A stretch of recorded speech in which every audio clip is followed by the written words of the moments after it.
యాక్చువల్గా ఒకటి అనౌన్స్ చేయాలనుకుంటున్నా. సో ఈ ఈవెంట్ మెయిన్గా జరుపుకోవడానికి ఇక్కడికి వచ్చి మనం ఎంజాయ్ చేయడం మెయిన్ ప్రయారిటీ అది. ఎందుకు అంటే మన స్కూల్ అయిపోయి ఆల్మోస్ట్ 15 ఇయర్స్ అవుతుంది.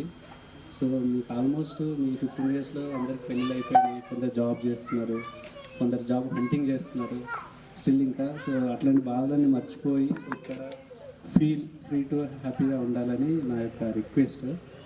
అండ్ అట్లనే అవర్ మెంటర్ మహేందర్ రెడ్డి, అతనికి ఫుల్ సపోర్ట్ చేసి ఎంకరేజ్ చేసి క్లాప్స్తో చేయాలని నేను అనుకుంటున్నాను త్రూఅవుట్ ఈవెంట్. ముందుగా వేదికలు అలంకరించినటువంటి ఉపాధ్యాయులకి అండ్ నా ఫ్రెండ్స్కి నా యొక్క నమస్కారాలు.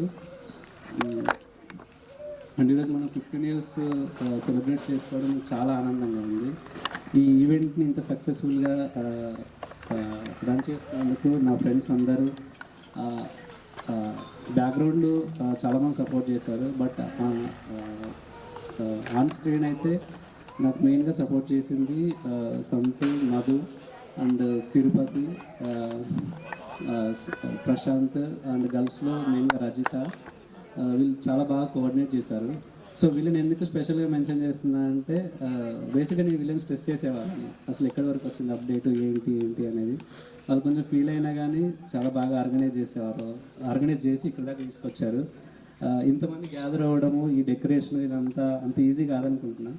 సో సక్సెస్ఫుల్గా మా మాట మన్నించి వచ్చిన వాళ్ళందరికీ చాలా థ్యాంక్స్, ఇంక్లూడింగ్ మన ఉపాధ్యాయులకు కూడా.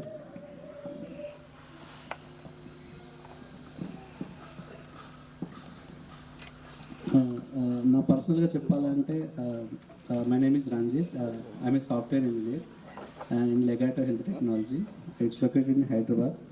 So I'm a Salesforce developer. It's related to developing cloud technologies. And నా వైఫ్ వచ్చేసరికి వంశిక. నాకు 2 పిల్లలు.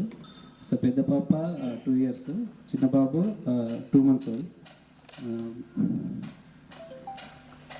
ఇంకా ఈ ప్రోగ్రామ్ మెయిన్గా పర్మిషన్ ఇచ్చిన మన ప్రజెంట్ హెచ్ఎం మల్లేశం గారికి ప్రత్యేక కృతజ్ఞతలు. సార్ని అడగంగానే చాలా మంచి కోఆపరేట్ చేసి ఏదైనా సరే యాక్సెస్ చేసుకునేలాగా పర్మిషన్ ఇచ్చి చాలా సపోర్ట్ చేశారు. సో దీనికి నాదర్ కూడా సపోర్ట్ చేశారు. ఎవ్రీథింగ్ నాన్న బయట తీసుకోకండి, మన స్కూల్లోనే ఉన్నాయి, ప్రతిదీ అనవసరం ఖర్చు పెట్టుకోకండి, అన్నీ ఇక్కడే ఉన్నాయని చెప్పి చాలా సపోర్ట్ చేశారు. సో దానికి థ్యాంక్స్ సార్.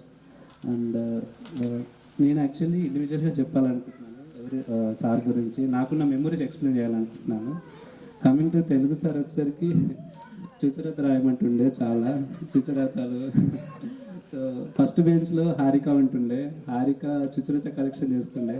ఎవరైనా చుచరత ఆ రోజు పెండింగ్ ఉంటే సైలెంట్గా బ్యాక్ బెంచ్ వాళ్ళు మనం కానీ ఎవరు కానీ నా పేరు మెన్షన్ చేయకుండా లిస్ట్ రాస్తుండే చుచరత రాయని వాళ్ళని.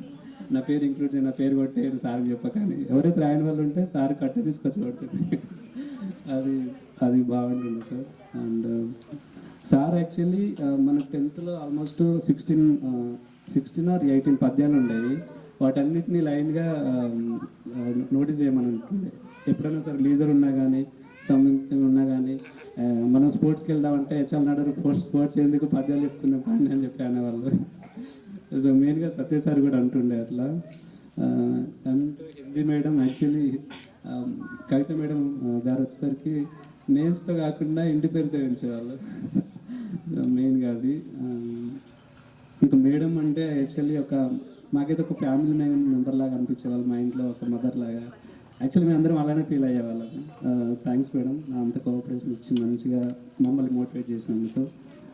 అండ్ ఇంగ్లీష్ సార్ వచ్చేసరికి సార్ సబ్జెక్ట్తో పాటు చాలా జోక్స్ వేసేవాళ్ళు అప్పుడు. థ్యాంక్స్ సార్, మీరు ఎంటర్టైన్ చేస్తూ మాకు సబ్జెక్ట్ ఇచ్చినందుకు. అండ్ మ్యాథ్స్ సార్ యాక్చువల్లీ మాకు ఇనిషియల్గా మ్యాథ్స్ అంటే భయం ఉంటుండే. అటువంటి మ్యాథ్స్ని అసలు నేను యాక్చువల్లీ మ్యాథ్స్ అంటే నాకు ఫేవరెట్ అయ్యిండే కారణం maths sir. So thank you sir. And మేము 10th ఉన్నప్పుడు సారు గ్రూప్స్ చేస్తుండే అనమాట. గ్రూప్స్ అందులో క్లాస్ లీడర్లు ఉంటుండే. సో మెయిన్గా నేను, రాజు, ప్రసాద్, వర్ధన్ అండ్ ఇంకా మేము లీడర్స్ ఉంటుండే. వీళ్ళందరినీ మేము గ్యాదర్ చేయాలి. సో వీళ్ళందరినీ కొంచెం రాని వాళ్ళకి చెప్పడం సంథింగ్ అలా ఉంటుండే. ఎప్పుడు అందులో మా టీమే సెకండ్ వచ్చేది. I proudly say that. అది థ్యాంక్ యూ సార్, అలా మమ్మల్ని కోఆపరేట్ చేసి చదివేలా చేసినందుకు. కమింగ్ టు తిరుపతి సార్ వచ్చేసరికి ఇంకా సార్ రైటింగ్కే మనం ఫిదా అయిపోవాలి. కంప్లీట్ ఫుల్ డయాగ్రామ్ వేసేవాళ్ళు బోర్డు పైన డయాగ్రామ్ వేసి కంప్లీట్ ఎక్స్ప్లెయిన్ చేస్తుంటే ఇంకా సగం అక్కడే అర్థమైపోయేది. అండ్ ఇంకా మళ్ళీ యాక్చువల్లీ ఫస్ట్ అవర్లో 4th పీరియడ్ ఉంటుండే సార్ లెసన్ చెప్పేసి లంచ్ అవర్లో 15 minutes చదువుకుని చేసే రాయమనేవాళ్ళు తిరుపతి సార్. అది పెద్ద ట్యాకిల్ అది. అప్పుడప్పుడు చదువుకొని రాయడము. సోషల్ సార్ అంటే యాక్చువల్లీ చరిత్ర అంటే మనకు చాలా భయం ఉండేది. అట్లాంటిది సారు అంత అవలీలుగా చెప్పి lesson next day actually bits అడుగుతుండే అందులోకి వెళ్ళి మనకి క్వశ్చన్. ఇప్పుడు చరిత్రలో సంథింగ్ కొన్ని క్యాలిక్యులేషన్స్ స్టాటిస్టిక్స్ ఉంటాయి, వాటిని అది డైరెక్ట్ మేము సోషల్ అంటే ఇక పట్టేవాళ్ళం కాదు, ఇంకా డైరెక్ట్ వెళ్ళి రాసేవాళ్ళం ఈజీగా. సో అంత ఈజీగా చేసేవాళ్ళు. అండ్ యాక్చువల్లీ మేము స్పోర్ట్స్లోకి వెళ్తే స్పోర్ట్స్ యాక్చువల్లీ మా దాంట్లో ఎప్పుడైనా సరే లీజర్ ఉన్నా కానీ మేము బయటకు వెళ్తే అసలు పోలీసేవాళ్ళు. ఎందుకంటే మేము 10th class పీపుల్ అసలు ఎక్కువ స్టడీ మీద ఫోకస్ చేయాలి. సో అలాంటిది స్పోర్ట్స్లో మేము అలా అయినా గెటిన్ అయ్యి మేము ఖోఖోలో మండల్లో 2nd prize వచ్చినాం. We proud of it. And volleyball కూడా చాలామంది ఆడేవాళ్ళం. మహేష్ మనకు స్టేట్ లెవెల్లో సెలెక్ట్ అవ్వడము, అండ్ ఇంకా చాలా ఖోఖోలో అది.